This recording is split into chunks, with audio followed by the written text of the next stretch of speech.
मैं वोटों की गड़बड़ी का मुद्दा उठा रहा था सर। चलिए आपकी मर्जी सर।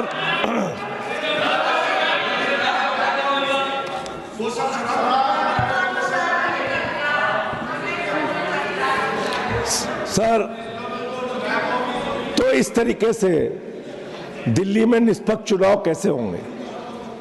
आपको कानून व्यवस्था ठीक रखनी चाहिए। दिल्ली की सारी मशीनरी को आपने गड़बड़ी करने में लगा रखा है। ये चीज ठीक नहीं है। ये लोकतंत्र के लिए ठीक नहीं है, भारत के संविधान के लिए ठीक नहीं है, इस संसद के लिए ठीक नहीं है। एक और दिल्ली का सांसद होने के नाते एक पीड़ा है, वो भी आपसे कहना चाहूंगा।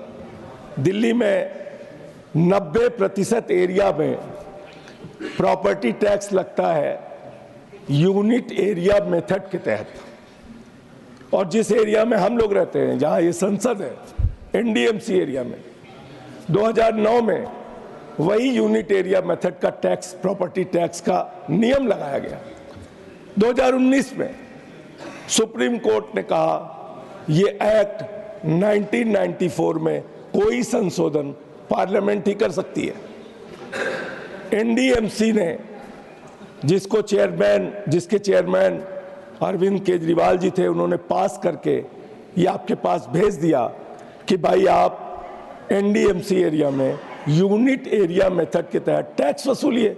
आप एक छोटा सा काम नहीं कर पा रहे हैं, जिससे इस पूरे एनडीएमसी क्षेत्र में रहने वालों को अनाप शनाप टैक्स देना पड़ रहा है। एक महत्वपूर्ण मुद्दा ये सर, मैं सरकार के जो कुछ दावे हैं वो बताना चाहूंगा। और कल काफी लोग नाराज थे सर, चीन चीन चीन चीन चीन चीन चिल्ला रहे थे। अरे भैया, झूला तुम लोग झुलाते हो, हैं? साबरमती की नदी पे ऐसे ऐसे झूला झुलाते हो, झूला झुलाते हो चीन के राष्ट्रपति को, आरोप अपोजिशन में लगाते हो। हमारे 20 जवान शहीद हो गए गलवान घाटी में, उसके बाद आपने कितना व्यापार बढ़ाया मैं बताता हूं देश को, सुनना चाहिए सर। गलवान घाटी की घटना के बाद भारत की सरकार ने चीन से जो व्यापार बढ़ाया है 11.6 लाख करोड़ रुपए। मैं रिकॉर्ड पे बोल रहा हूं ये बात।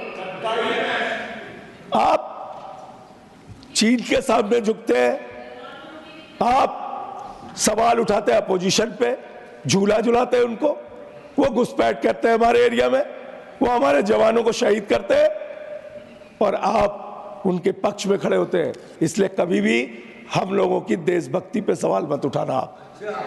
ऑन रिकॉर्ड है, ऑन रिकॉर्ड। आपने भारत का व्यापार, भारत का सारा व्यापार चीन को सौंपने का काम किया आपने। आप बात कर रहे हैं।